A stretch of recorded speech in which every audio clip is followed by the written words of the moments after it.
What is going on, everybody? My name is Dakota and welcome back to Cologne. Today we're going to be discussing tips, tricks, and different ways for you to get the most out of your fragrances in your collection.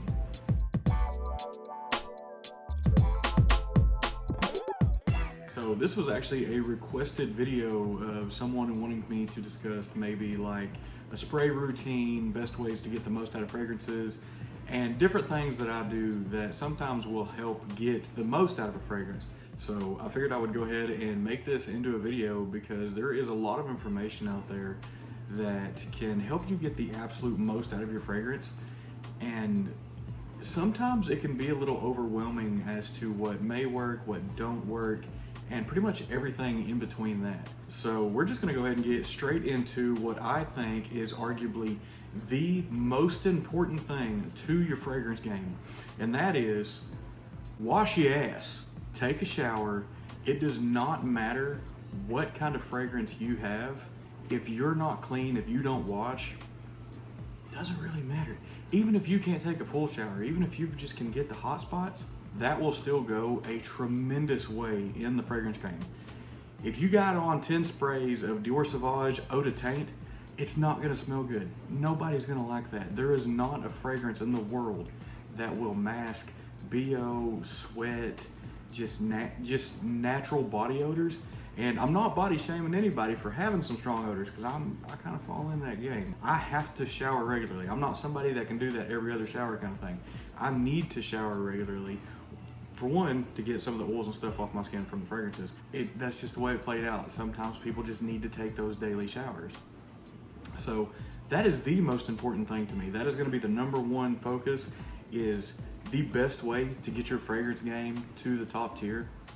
Be clean, be hygienic, take showers. So the next most important thing to kind of elevate your fragrance game a little bit, and it's going to kind of go back to some of that hygienic stuff, is take care of your skin. If your skin dries out easy, if you're someone who gets a little bit of leathery skin sometimes, take care of that. Use good moisturizers, use good lotions.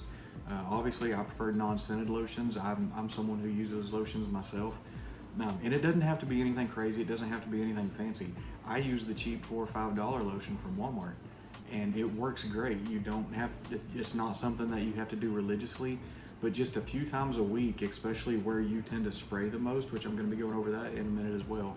But wherever you tend to spray the most, just put a little extra lotion there. Make sure your skin's staying hydrated. Make sure your skin is staying healthy and good. Because if your skin gets incredibly dry from all the oils and the alcohol that almost every single fragrance has, it makes it really hard. Your fragrances are gonna fall off. They're not gonna smell right. They're not really gonna feel right.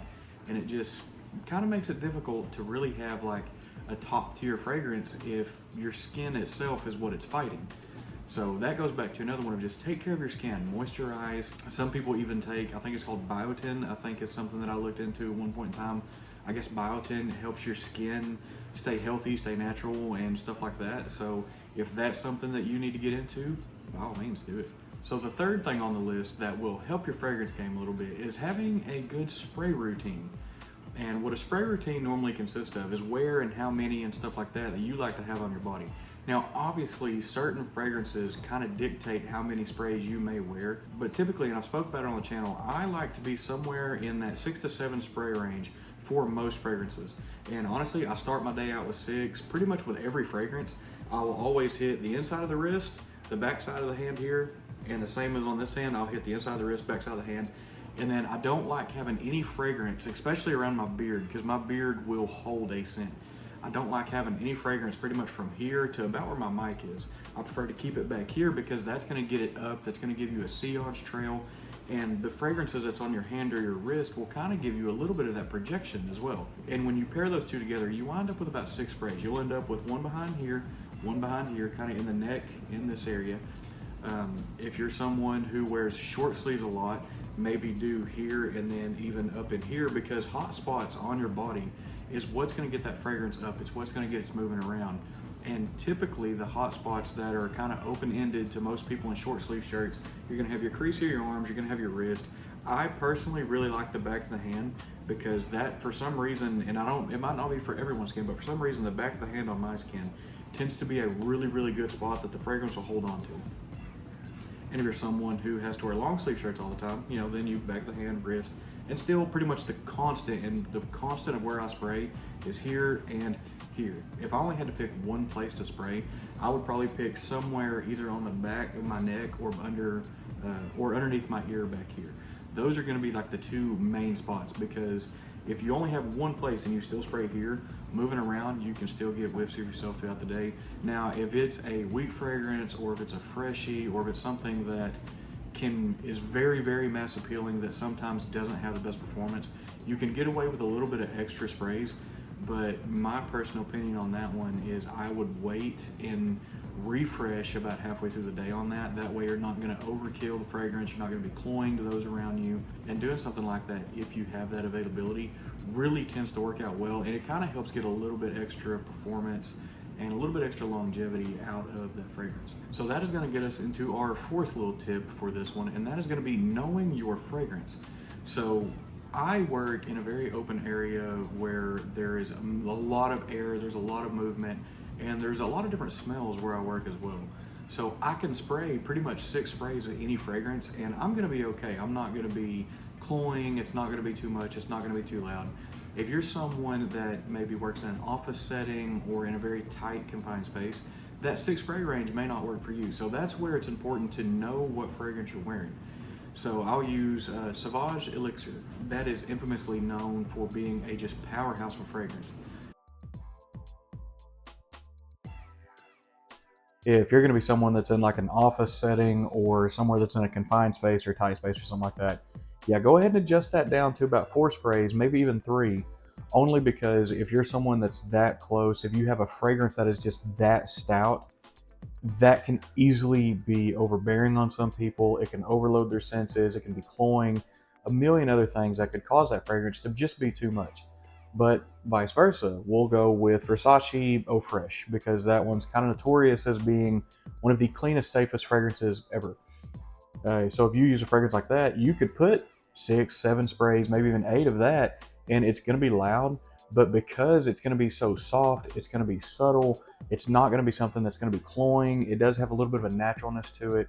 That's where understanding your fragrance and knowing your fragrance and kind of pairing that with your situation can really pay off to kind of get the most out of your fragrance. And one thing that can also lead to, and this is kind of a little bonus tip, is matching your fragrance to your situation or to the occasion.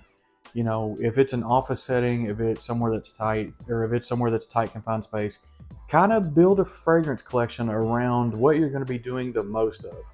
Like I wouldn't put on 12 sprays of Harrod and then go to the gym. I would just flood everybody out there. That would just be nauseating for everyone. So that's where, pairing your fragrance potentially with what you're doing with the occasion. Like if you're someone that does go to the gym, a Dior Home Cologne, any of the sport fragrances, really, Prada Sport, I think Dior Home makes a sport, Dolce & Gabbana made a sport at one point in time. Like every house kind of made a sport fragrance at one point, and that's kind of what it was for, was stuff like that. So pairing fragrances to the occasion can really pay off as well. All right, and our last little tip and trick of the day is going to be trying to match the fragrance almost to how you're feeling that day.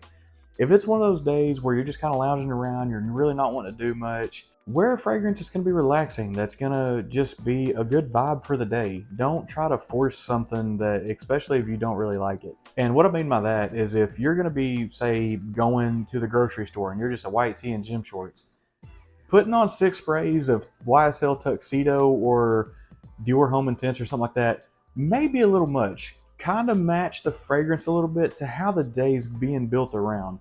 And again, that's obviously wear whatever you want. This is just more of like a little like fine detail kind of thing. As a lot of people just discovered on the channel, I'm big into fishing. I'm not going to be wearing a Harrod or one of my Sphinx fragrances or an Angel Share or like a Baccarat Rouge or something like that. I'm not going to be wearing something like that out on a boat. I'm going to want to wear something that's light, that's fresh, that handles heat well. So it's kind of pairing the fragrance around, how you're feeling about stuff that day. And that kind of helps build a little bit of a profile for what you like to wear and stuff like that. And again, I'm not telling you not to wear whatever you want. That was just more of like a fine detail tip maybe. And if you're someone who wants 4 fragrances, that is 100% fine. Find you 3 or 4 fragrances, have like a signature scent, get you a freshie, get you a dark rich one, and that's really all you need. If you've got one for the light and one for the heavy, as far as like a fragrance collection goes, that's really all you need. But I do think that is going to get us wrapped up for today. I've never really done a video like this. Let me know what y'all think about this. Well, hopefully somebody was able to learn something from this. I will more than happily take other feedback, and if anybody else has any good suggestions on how to make the fragrance game just a little bit better, go ahead and say it in the comments. If you have a suggestion for the channel or anything, feel free to email me. I keep my email in the description. It's kotascologne@gmail.com. If anybody wants to offer any critique on the channel, if anybody wants to try to get a specific review on a fragrance, and if you don't want to comment on the channel, that's perfectly fine. If you just want to send an email, that's fine too, because that's actually how this one came in. I've had a few people starting to use that email and stuff like that. I try to get back everything as timely as possible, and hopefully I've been able to do that. All I'm trying to do is make the channel the absolute best that I can, so I will appreciate anything in that regard. But that is going to get us wrapped up. As always, thank you for watching. Thank you for subscribing, for sticking around, staying tuned, and everything else. I truly appreciate that. And as always, we will see you next time.